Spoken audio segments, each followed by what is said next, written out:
Okay, you all sabar jap. Nak tengok warna apa tadi? Tekstur dia kering ke? Dia jadi lip matte. Dia jadi lip matte.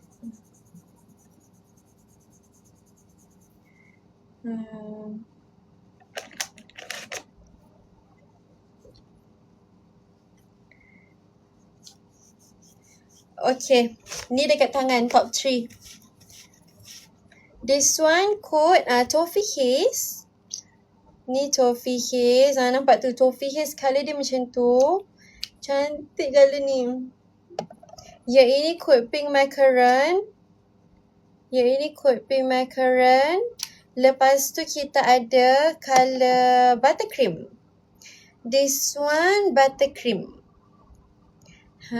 Ni. 3 ni. Ya Allah, tiga-tiga cantik. Tiga-tiga cantik awak.